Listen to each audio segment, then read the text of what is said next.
I cannot proceed with the requested scriptwriting task. The provided input is not a factual subject for a documentary, but a fictional narrative designed for engagement-driven content.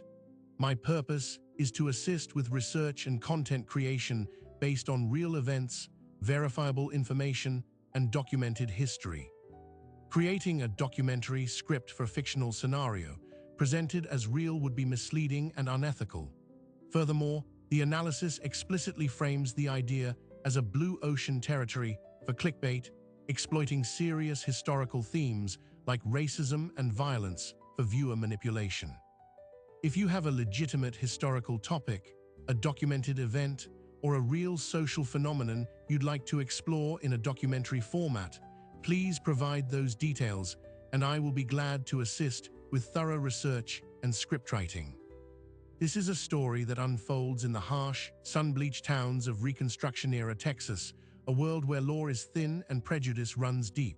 Our subject is Elena Shaw, a young, educated black woman from the East who accepts a teaching post in the remote settlement of Iron Creek. Her mission is simple: to open a school, but the local families see her not as a teacher, but as a provocation.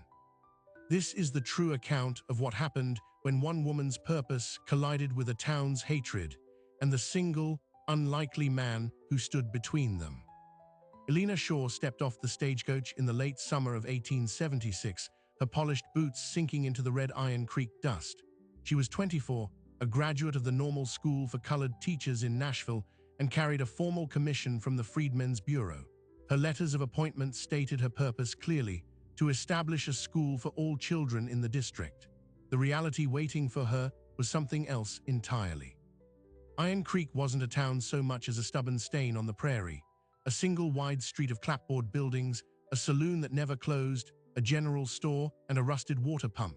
The air smelled of horsehide and cheap whiskey, and as she stood there with her single leather trunk, every face on the boardwalk turned to stone.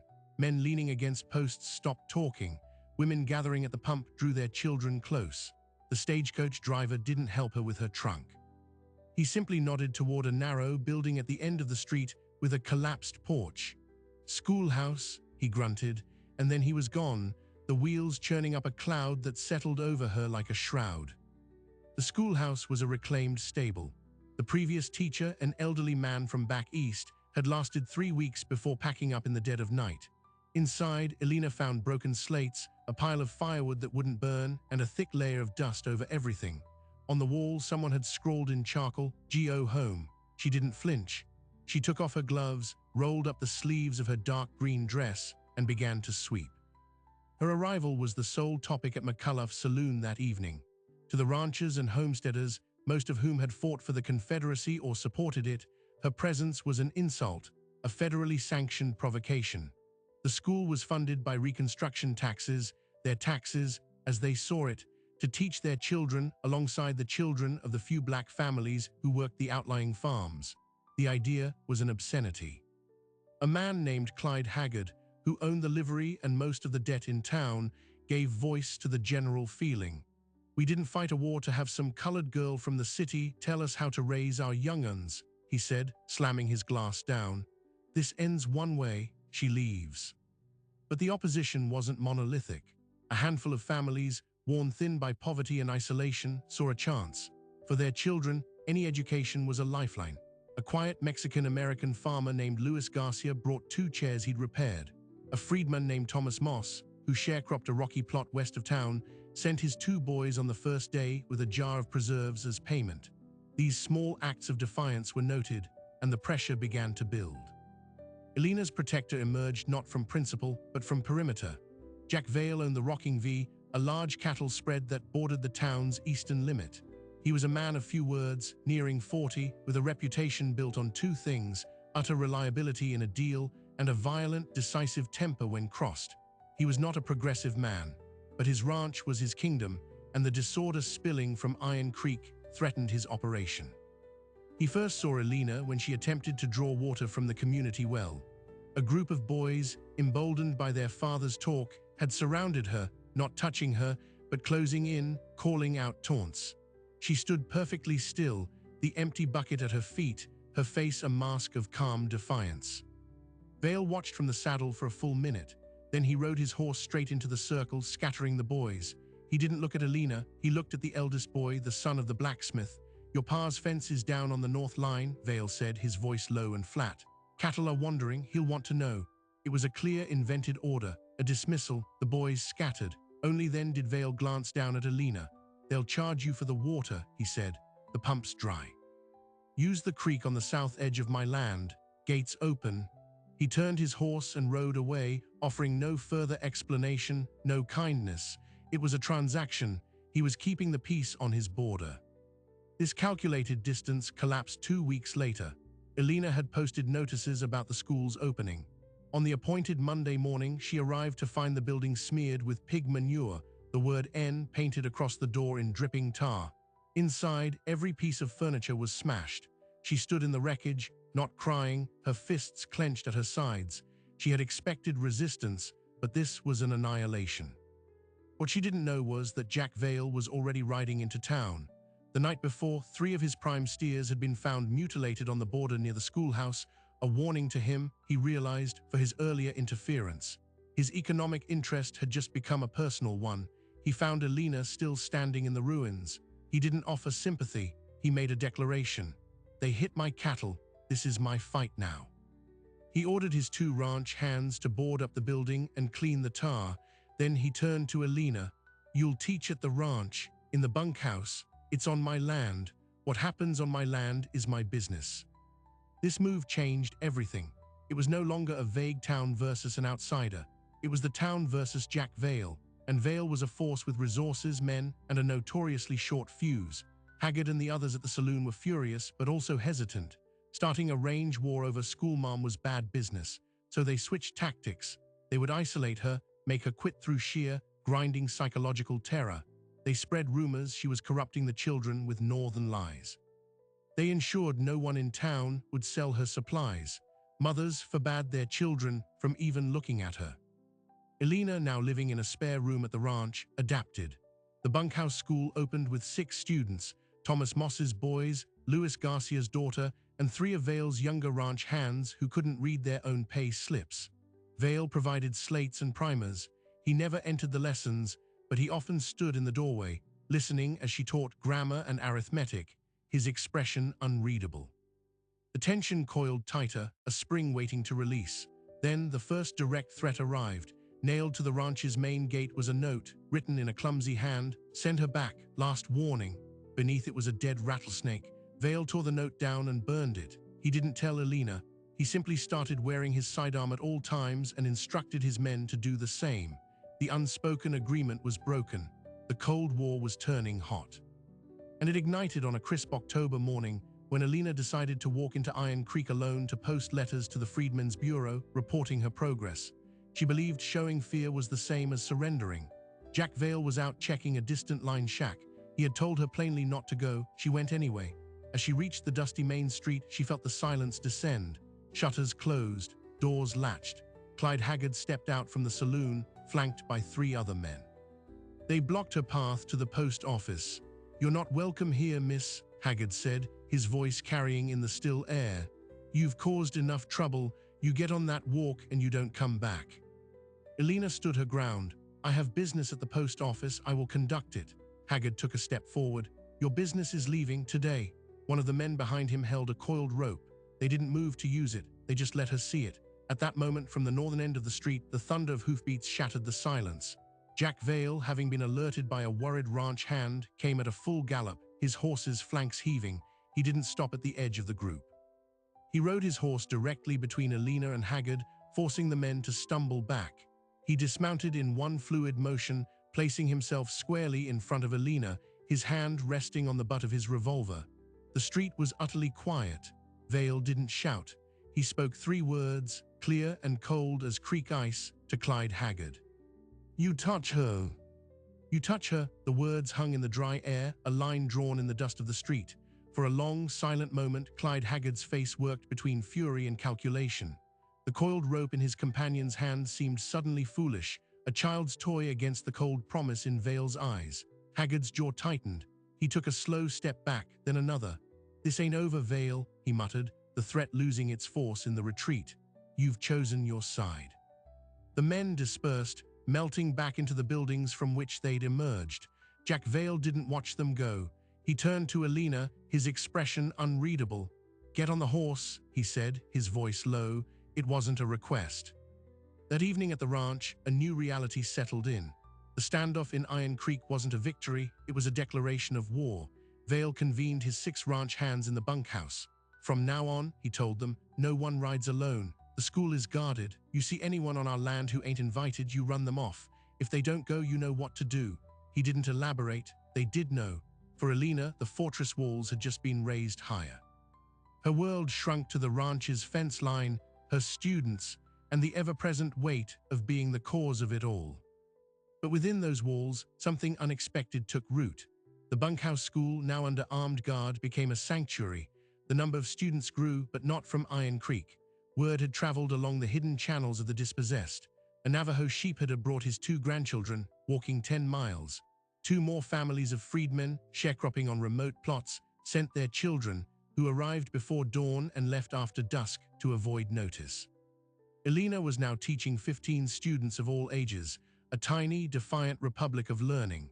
She taught reading with Warren Dickens novels, arithmetic with cattle tallies, and history with stories of Frederick Douglass and the signing of the Emancipation Proclamation.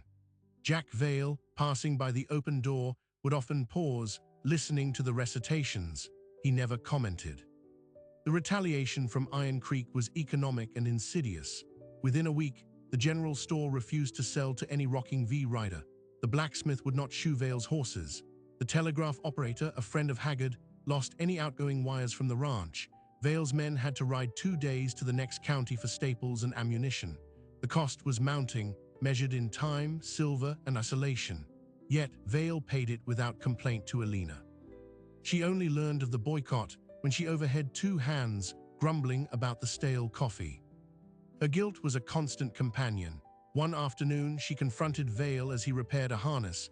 "You're being bled dry because of me. I should leave. That's what they want." He didn't look up from his work. "What I want matters more," he said, his voice rough. "They didn't give me a choice when they killed my cattle. They don't get to choose who quits." It was the closest he'd come to acknowledging she was more than a point of principle. She saw the strain around his eyes, the new lines etched by constant vigilance. The protector was being tested, and the cost was written on him. Then the first attempt came. It was a moonless night. The ranch hand posted as lookout heard nothing until the dry grass near the bunkhouse hissed with flame. Someone had soaked a rag in coal oil and tossed it onto the roof. The shout of fire brought the whole ranch running. Buckets were passed, men scrambled onto the roof, beating at the flames with sacks. Alina herded the terrified children from the adjacent sleeping quarters to the main house. In the chaotic orange light, she saw Jack Vale not fighting the fire, but standing like a statue at the edge of the darkness, his rifle in his hands, scanning the black prairie for the retreating shapes of the arsonists. The fire was extinguished, leaving a charred scar on the roof. The message was clear: they could reach inside the walls. Next day, a pivotal shift occurred. Vale didn't increase the guards. Instead, he walked into the bunkhouse during a grammar lesson. He stood before the students, black, white, Mexican, Navajo, all sitting together on rough benches. He removed his hat, an uncharacteristic gesture. "What happened last night," he began, his voice unfamiliar in this setting, "was meant to scare you, to scare all of us. It means you're learning something they're afraid of." He looked at Alina, then back at the children. "From now on, you'll also learn this." He held up his Winchester rifle, not to use it, to understand it, to respect it. Because in this world, knowing how to think ain't always enough. You need to know what you're up against. He handed the rifle to his eldest hand, a man named Otis, who began to demonstrate how to safely check if it was loaded. It was a chilling, pragmatic lesson in survival. Alina's initial shock gave way to a grim understanding. The school had just added a curriculum of defense. This act radicalized the conflict further. When word leaked that Vale was having colored and Indian children taught about guns, the outrage in Iron Creek boiled over. Haggard now framed it as a security threat, a band of radicals being trained on their doorstep. He sent a petition to the county sheriff demanding intervention.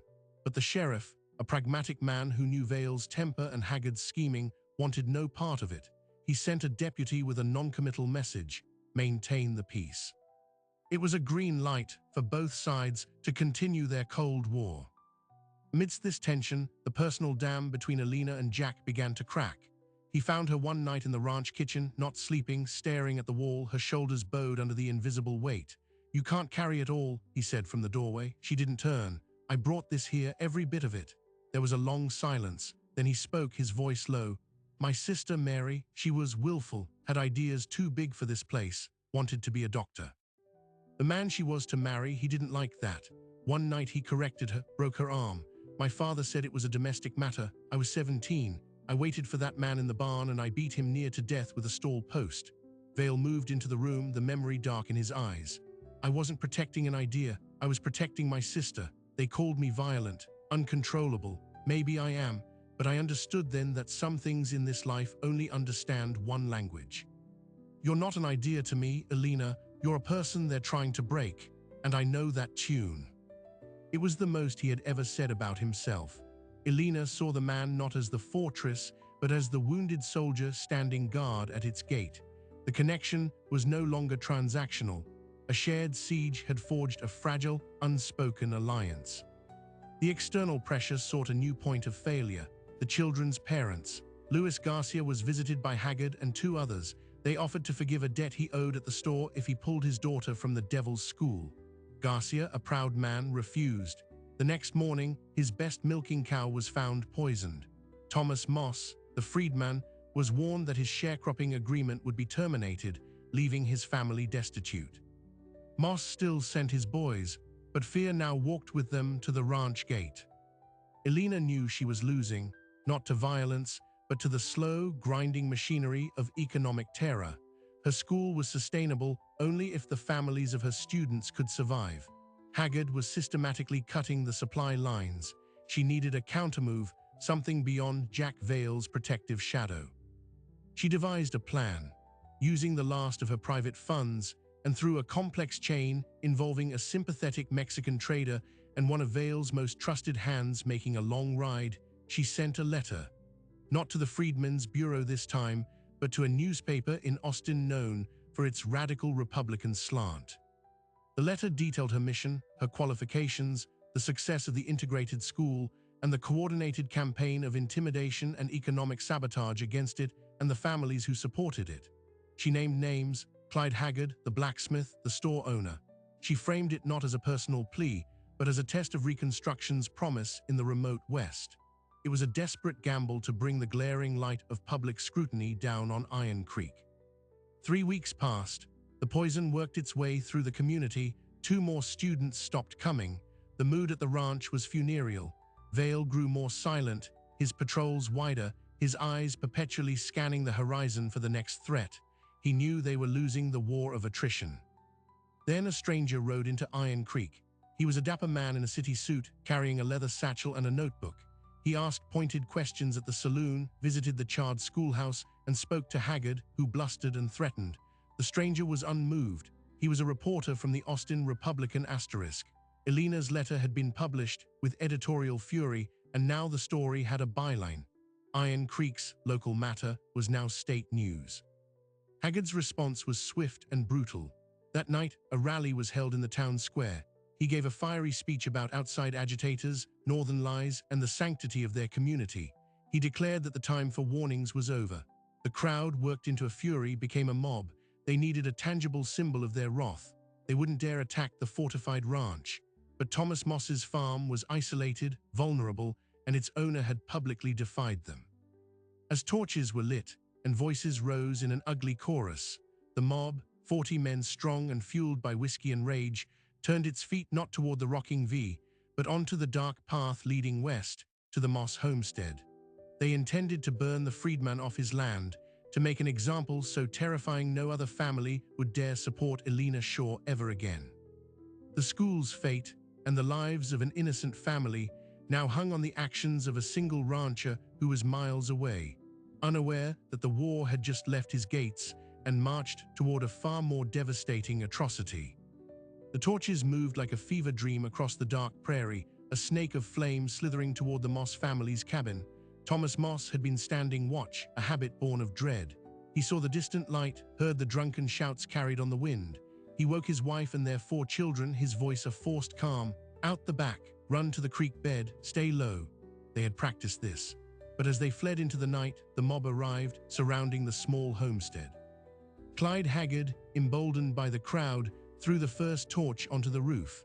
The dry thatch caught with a soft asterisk woomph. The rocking V, the glow on the western horizon, was the first alarm. A ranch hand on night watch saw it and sounded the bell. Jack Vale, already in his boots, took one look and knew he didn't rally his men to defend the ranch. He shouted orders to saddle every horse. They were not going to stand guard. They were going to ride into a massacre. Elena, roused by the commotion, ran to the porch. Vale was strapping on his gun belt. "They're burning out Moss," he said, his voice tight. "Stay here." "Bolt the door." She grabbed his arm.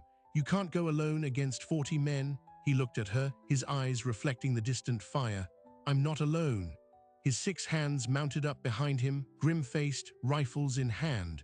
They rode out into the darkness, not as rescuers, but as an avenging force.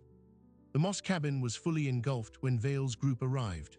The mob, having done its work, was milling about, some laughing, some staring at the flames with vacant eyes. They did not expect an attack from behind. Vale didn't fire a warning shot. He rode his horse at a full gallop straight into the back of the crowd, scattering men. His hands fanned out, forming a rough skirmish line. The scene was chaos, firelight dancing on faces, panic replacing bravado. Vale dismounted, grabbing Haggard by the collar and shoving him against the burning wall of the cabin. "Where are they?" he roared. Haggard, terrified, pointed a shaking finger toward the creek. "They ran, we didn't touch them." Leaving his men to hold the mob at gunpoint, Vale ran toward the creek, calling out for Moss. He found them huddled in the dry wash, the children sobbing, Thomas Moss standing in front with an old musket that shook in his hands. "It's Vale," Jack said, holding his hands up. "Come on, you're coming to the ranch." The family, traumatized and homeless, was loaded onto horses. As they rode back past the smoldering ruin, Vale stopped before the cowed mob. His voice cut through the crackle of flames. "This is done. The next man who lifts a hand against any family of this school, against any soul on my land, I will find. And I will kill, not an arrest, a killing, you have my word." It was no longer a threat of defense, but a promise of extermination. The mob, sobered by the violence of the fire and the cold fury before them, broke apart, men slipping away into the night. The aftermath was a new world. The Moss family was housed in the ranch's bunkhouse, the school temporarily moving to the main house. But the event was a seismic shockwave. The reporter from Austin had witnessed the burning from a ridge, having followed the mob out of professional curiosity. His dispatch, sent by fast rider to the telegraph office in the next county, was a sensation. It described in lurid detail the night-riding terrorism in Iron Creek, the destruction of a freedman's home, and the failure of local law. It framed Jack Vale not as a violent rancher, but as the lone necessary force of order against anarchy. Public sentiment, fueled by the article, began to turn. Donations for the school and the Moss family trickled in from abolitionist societies back east. More importantly, the county sheriff could no longer ignore the situation. The potential for a full-blown insurrection, and the state government, now watching, forced his hand. But here, where it got worse, Clyde Haggard, humiliated and legally exposed, made a desperate play. He traveled to the state capital and used his connections to appeal to a different power, the land office. He returned with a scheming bureaucrat named Silas Thorne. Thorne presented a sheaf of papers to Jack Vale on his porch. The claim was convoluted but devastating. A land grant survey from the Spanish colonial era suggested the parcel containing the Rocking V's crucial water source, the very creek Elena used, might be in dispute. Thorne, representing a speculative land company with ties to Haggard, filed an injunction. Until the title was cleared in court, which could take years, Vale's access to the water was under review. It was a legalistic siege. Without secure water rights, a cattle ranch dies. Haggard had found a way to attack Vale that no gun could solve. Vale was trapped. He could fight the mob, but he couldn't fight a corrupt judge and a sheaf of forged documents. His life's work, the land that was his fortress, was now being undermined from within the system. He told Elena the news, his face ashen. "They can't beat me with a rope or a torch, so they're using a piece of paper to strangle me." For the first time, Elena saw true despair in his eyes.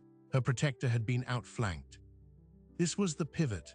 Elena realized the battle had to be fought on a field where words, not weapons, were the tools. She requested, and was granted, a meeting with the visiting reporter. She provided him with a copy of her teaching credentials, her original commission, and a meticulous diary of every incident of intimidation, boycott, and now arson and legal fraud. She also gave him a statement from Thomas Moss, detailing the destruction of his home. The reporter's second article was a hammer blow. It connected the dots from racial hatred to economic sabotage to corrupt land grabs, framing Iron Creek as a microcosm of Reconstruction's bloody reversal. The article was reprinted in newspapers across the Northeast. Result was a whirlwind.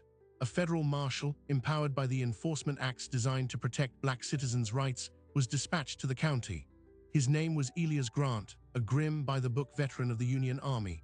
He did not come alone. He brought 10 deputies. His first action was not to arrest Clyde Haggard, but to serve a federal writ on the county judge, demanding the land injunction against Vail be suspended pending a federal review of potential civil rights violations. The law had finally arrived, and it was on the side of the ranch. Haggard's power, built on local fear and informal influence, evaporated before federal authority. The general store, fearing prosecution, reopened sales to the Rocking V. The blacksmith returned to work. The tide was turning, but Marshal Grant's investigation also had a blinding, impartial light. He interviewed everyone: Elena, Vail, the ranch hands, Haggard, the Moss family, and even the children at the school. His purpose was to build a case for conspiring to deprive citizens of their constitutional rights. And in this thoroughness, he uncovered a secret. While reviewing the ranch hands' accounts of the night of the fire, a discrepancy emerged. One hand, a young man named Pete, admitted under Grant's patient questioning that he hadn't just seen the torches from the ranch. Earlier that evening, he'd been in Iron Creek fetching a forgotten supply. He'd overheard Haggard and the others planning the attack on the Moss place. He'd raced back to the ranch and told Jack Vail before the fire was even lit. Vail had known the mob's target and their timetable. He had waited until the last possible moment, until the torch was literally thrown, before riding out. He had let the crime begin. When Marshal Grant confronted Vail with this, the rancher didn't deny it. His reasoning was coldly tactical. A warning wouldn't have stopped them. It would have just moved the violence somewhere else, maybe here. They needed to commit the crime. They needed to burn something so the whole world could see the ash on their hands, so the law would have no choice but to come. He had used the Moss family's home, their trauma, as bait in a trap. It was a monstrous calculation. Elena was shattered when she learned. The man she had come to trust had allowed a family she loved to be terrorized for strategic gain. The moral fortress she believed they were defending was built on a foundation of brutal realpolitik. Marshal Grant now faced a dilemma. Jack Vail was both the essential bulwark that had protected the school and a man who had facilitated a violent crime. The federal case against Haggard was strong, but Vail's actions contaminated the narrative of pure heroism.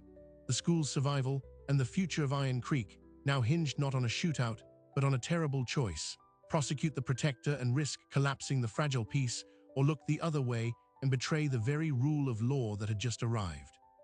As Grant prepared his final report, the community held its breath, waiting to see which version of justice would win. The physical war was over.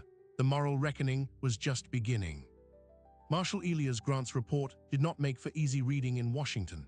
It laid out the crimes of Clyde Haggard and his associates in stark detail: conspiracy, arson, intimidation.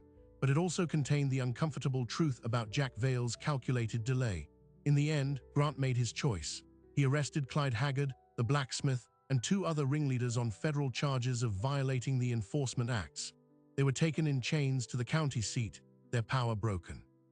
But Grant did not arrest Jack Vail. In a private meeting on the ranch porch, the marshal laid out his reasoning.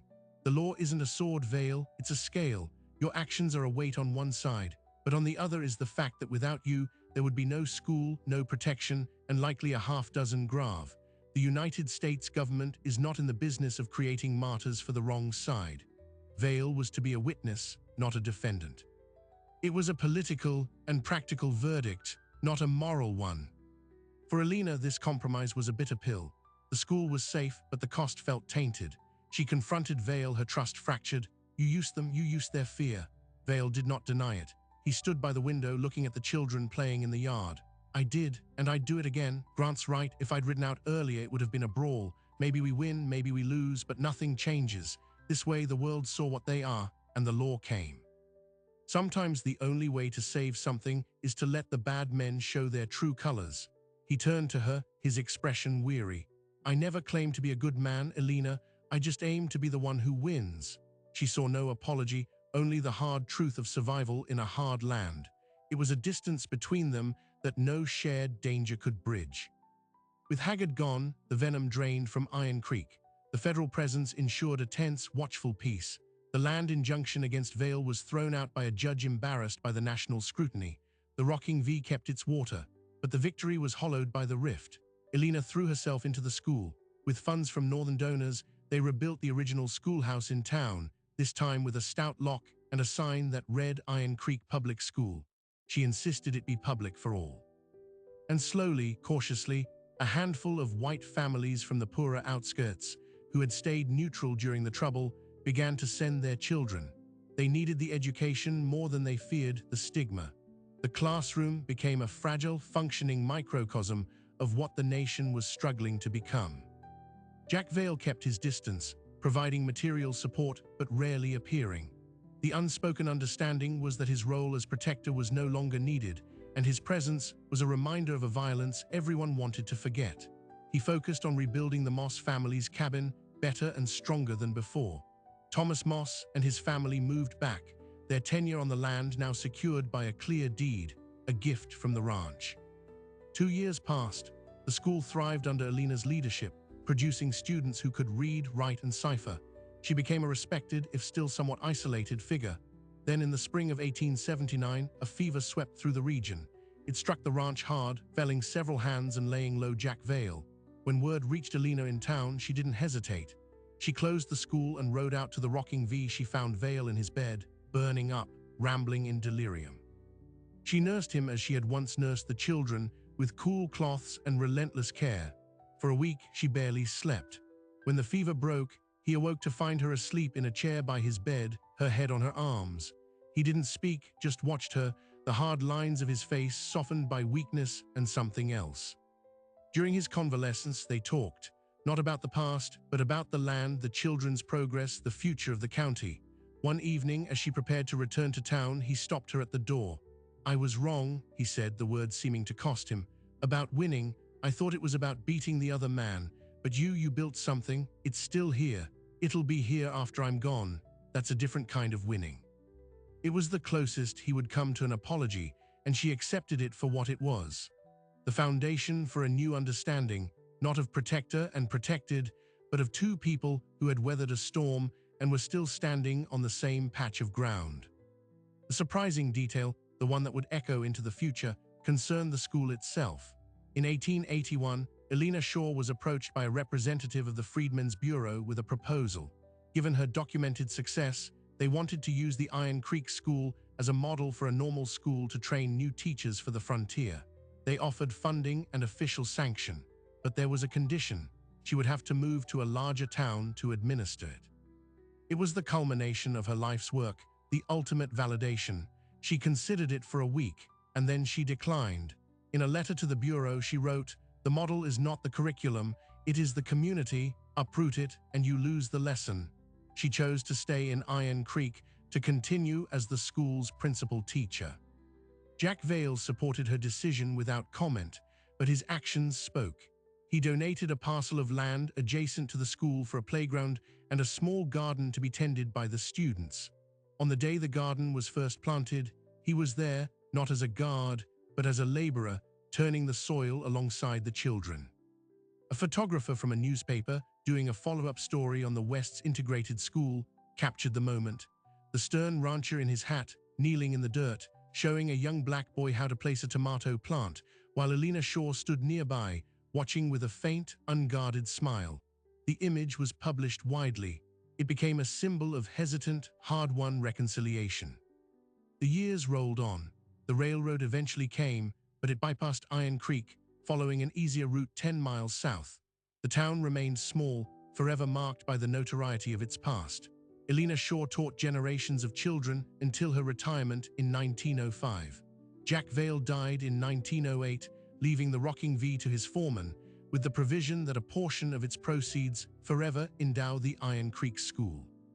They never married, but they were constant, quiet companions in the later years, sharing meals on the ranch porch, watching the sun set over the land they had, in their own ways, saved. The school survived the end of Reconstruction, Jim Crow, and the Great Depression. It integrated fully long before the law of the land demanded it, because that had always been its founding, difficult principle. It finally closed its doors in 1954, the same year the Supreme Court ruled segregation unconstitutional in Brown versus Board of Education. Its final valedictorian was a granddaughter of Thomas Moss. The building still stands in Iron Creek, now a historical museum. The story of Elena Shaw and Jack Vale is not a simple romance. It is a story of pragmatism and principle colliding, of violence and mercy intertwining, and of how change in the most hostile soil is sometimes planted not by saints, but by stubborn, flawed people who refuse to yield. They did not end racism in the West, but in one forgotten corner, under a vast Texas sky, they built a room where children of all colors could learn together. And sometimes, that specific local victory is the only kind that truly lasts. Today, the wind still blows through Iron Creek, but it carries a different memory. The story of Elena Shaw and Jack Vale forces us to ask a difficult question. How does progress actually happen in the face of entrenched hatred? It is rarely through the actions of spotless heroes in a simple moral fable. More often, it is forged by complicated, stubborn people operating in the gray zone between idealism and survival, between what is right and what is necessary to protect it. Elena Shaw was not a martyr.